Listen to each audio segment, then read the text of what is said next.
Үрнәк болса, үйренуді жеңіл деп язған чех гуманист мұғалімі мұстақил дисциплина боларақ педагогикаға негіз салушы Ян Амос Каменский. Балалар үшін оқытушылар да, ата-аналар да үрнәк болып тұра. Программабызда бұл темаға қағыларбыз. Исәмісіз бұл білім дүниясы. Алдағы минутларда. Ярты ғасырда шик түгіл. Қазан сәуда-иқтисад техникумы юбилейін нешік бейрем еткен? Сіздің барыңызды да мына бүгінге шундай зур көркем бәйрәм белән тәбрик итәм. Барыгызга да уңышлар, сәнлек, саулык телим. Зур бәйрәм. Үзең сынап қара, ата-аналарға нинди мақсат белән бердәм дәүләт имтиханын тапшырырга рөхсәт иткәннәр? Хәзерге заманада үзеңнең белемеңне тулайым күрсәтү бик бер яктан заманча, икенче яктан бик кирәкле. Данлыклы булып уяну, татар блогерлары үз мәдәниятләрен һәм дә әбиләрен ничек популярлаштыра?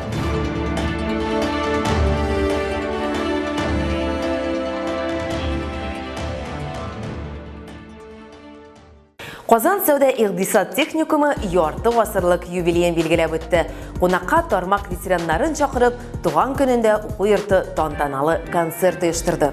Казанда Үзәк сәүдә министрлыгы буйрыгы нигезендә ачылган Совет сәүдә техникумының беренче директоры Николай Миронович иде. Хезмәттәшләре аны бик дәртле кеше буларак искә ала. ТССРның ат казанган укытучысы фикердәшләрен берләштерә алган техникум булырга тиеш дип эшкә рухландырган. Укытучылары белән берлектә Миронович беренче кабинетларны, лабораторияларны булдырган, хәтта ки спорт залы, яңа тулай торык нигезләренә чокырлар казыган. Хәзердә Казан сәүдә-иқтисад техникумы шулай ук көндә алдынгы. Педагоглары, студентлары һөнәри конкурсларда даими катнашучылар. Биредә компетенцияләр үзәкләре, лабораторияләр, остаханәләр җиһазландырылган. Өстәвенә техникум Обилимпикс хәрәкәте үсешенең төбәк үзәге булып тора. Грена Сибулина уку йортының юбилейында булды.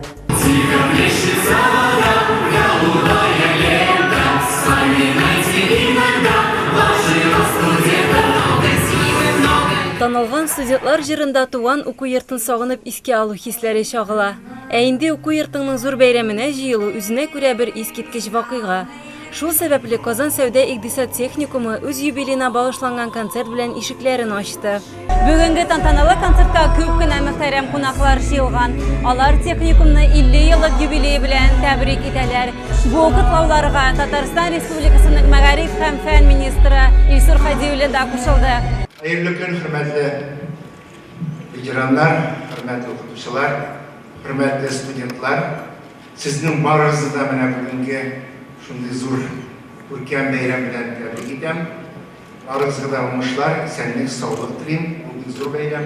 Казан сәүдә-иқтисад техникумы 1971 елда РСФСР сәүдә министрлыгы приказы белән оештырыла. Техникумның беренче директоры җитәкчелегендә фикердәшләрнең яшь коллективында гөрләп эш башланып китә. Үз техникумын үстерүгә бөтен көчен куеп эшләгән укытучылар бу вакытларны әле дә җылы итеп искә алалар. Мин техникумга 1974 елда килеп, 2016 елны киткән идем. 42 ел эшләдем мин техникумда.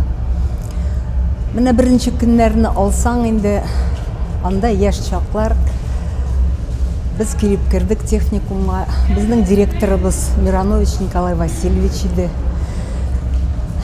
Бик белдекле, бик акыллы җитәкче иде ул безнең өчен. Үз эшенә тугры булып җан атып торган остазлар ярдәме белән техникум зур уңышларга ирешә. 50 еллык эшчәнлеге дәверендә 13 меңнән артык урта һөнәри белгеч әзерләп чыгара. Техникумны тәмамлаган студентларның кайсы бирләре тәҗрибәләре белән уртаклашыр өчен монда укытырга кала.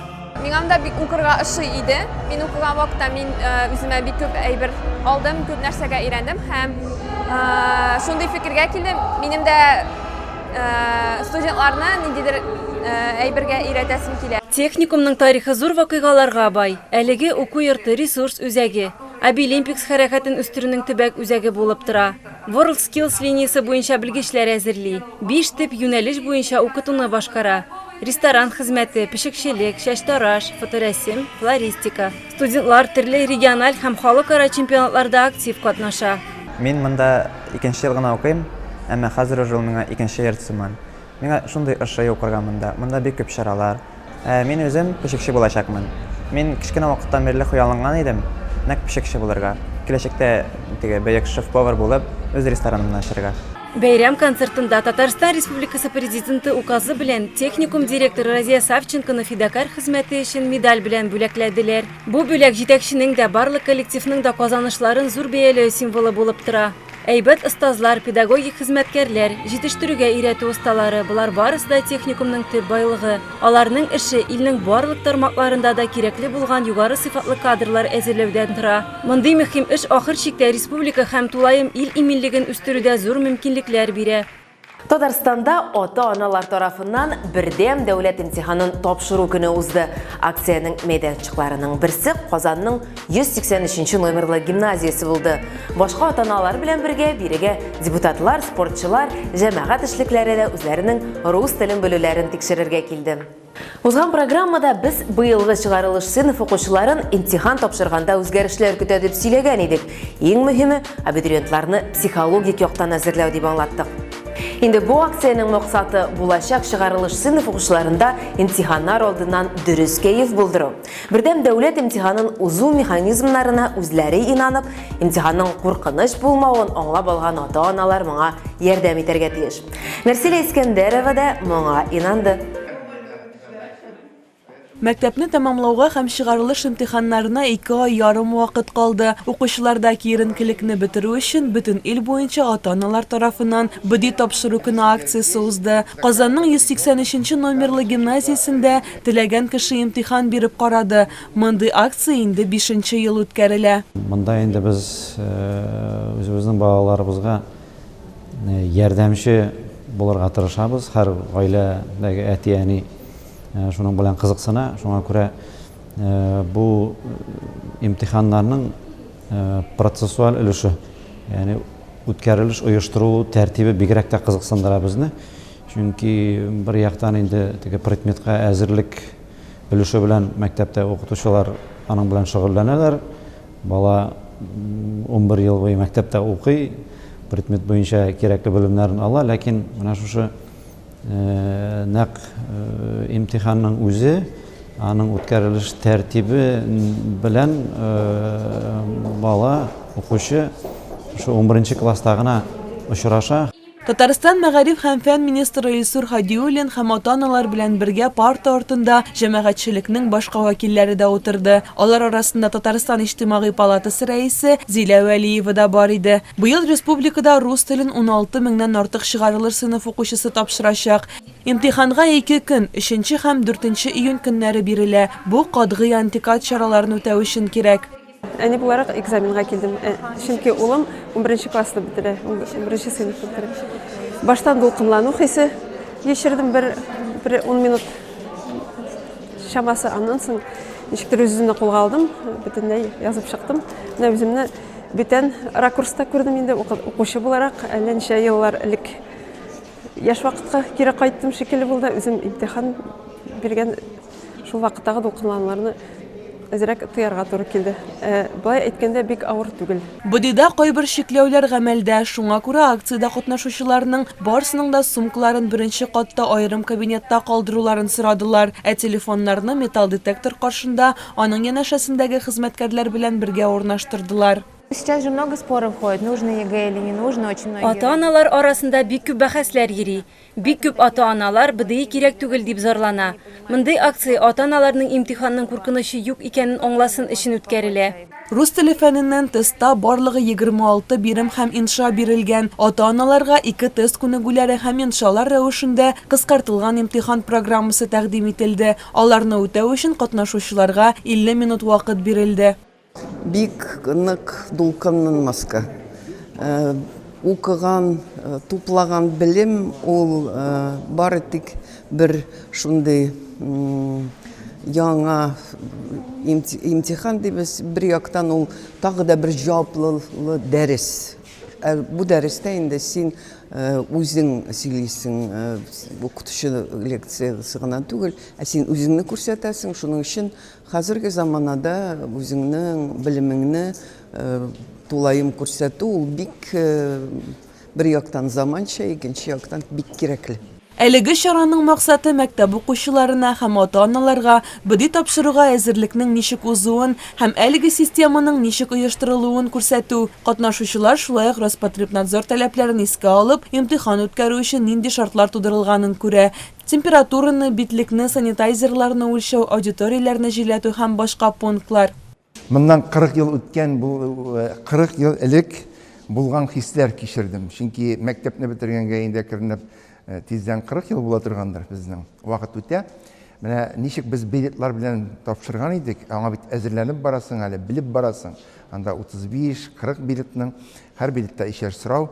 Ә монда әлбәттә тагын да катлаулырак, чөнки сиңа бирәләр принтердан чыгарып нәшү биремне, һәм син аны беренче күрәсең шунда. Күргәннән соң уйларга да кирәк, вакыт татар.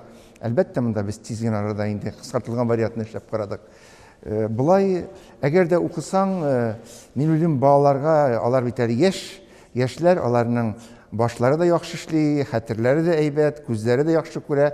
Шуңа күрә аларга язырга әллә ни авыр түгелдер дип. Әгәр чыгарылыш сыйныф укучысы куелган балалар белән килешми икән, ул апелляция бирергә мөмкин. Аз гына аерма булганда аларны бәяләгәндә мәсьәлә укучы файдасына хәл ителә. Экспертлар чыгарган балалар шактый аерылып торса, өченче тикшерү билгеләнә. Шул ук вакытта апелляциядән соң чыгарылыш сыйныф укучысы балаларны арттырып кына калмыйча, киресенчә аларны югалтырга да мөмкин. Шуңа күрә протест бергәнче яхшылап уйларга киңәш ителә.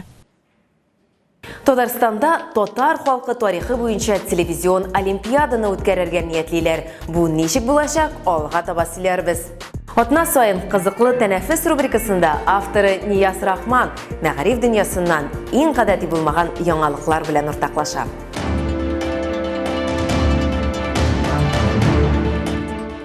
Сәлам дуслар, интернеттагы яңалыклар хакында сөйләшер вакыт җитте. Әйе, бу кызыклы тәнәфес сәхифәсе һәм алдагы минутларны бергәләп үткәрәбез. Татарстан тарихы хакында телевизион олимпиада үткәрергә җыеналар. Аны Казан Федераль университеты оештырачак. Бу хакта уку йортының Бөтендөнья мәдәни мирас тарих фәннәре мәктәбе деканы Айрат Сиддиков хәбәр итә. Аның сүзләренә караганда, әлеге олимпиада үзе беренче этаптан торачак һәм анда 9-10 сыйныф укучылары катнашачак. Нәтиҗәләр буенча җиңүчеләр КФУга укырга керү бәхетенә ия булырга мөмкин. Бу эштә Татарстан мәдәният министрлыгы да ярдәм итәчәк. Хәзер оештыручылар аны кая һәм нинди майданда үткәрергә икән дип баш вата. Уңышлар катнашучыларга. Зур уңышлар.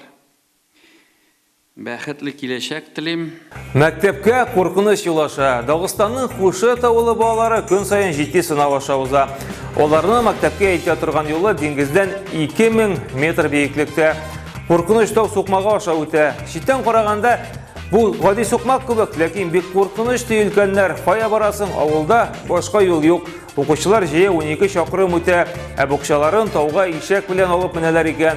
Хушы тавылында эшләүчеләр без мондай юлсыз Россиядәге бердән-бер авыл дип саный үзләрен һәм рекордлар китабына керергә телиләр икән. Өстән караганда бу юл чыннан да котналарлык бит. Страховку держи. Әби миннән тәбәнәк диләр мәле. Казанда эшләүче Йолдыз Гәрәева әбисен шул кадәр ярата ки, хәтта аны TikTok йолдызына әверелдерә. Хикмәт шунда, кызның әбисенә оештырылган фотосессиясе халыкта зур кызыксыну уята, хәтта әлеге пост астына 1 миллионга якын кеше лайык куя. Карлык көнендә әбигә шундый бүләк аның үзенә дә ишагандыр дип ышаныйк.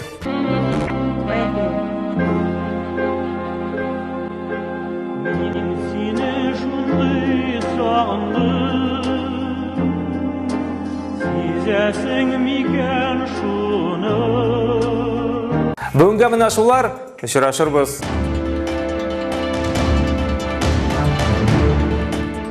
Социаль шелтәрләрдә үз аккаунтларыбыз барлыгын исегезгә төшерик, сорауларыгызга теләп җавап бирербез, тәкъдимнәрегез буенча сюжет әзерләрбез. Өлкән яшьтә укырга оялма, соң өйрәнүендә яхшыга. Борынгы грек шагыйре мәсәлче Изоп сүзләре белән программабызны тәмамлыйбыз. Илһамланыгыз, яңа белем баскычларын яулагыз. Киләсе атнада күрешербез. Сау булыгыз.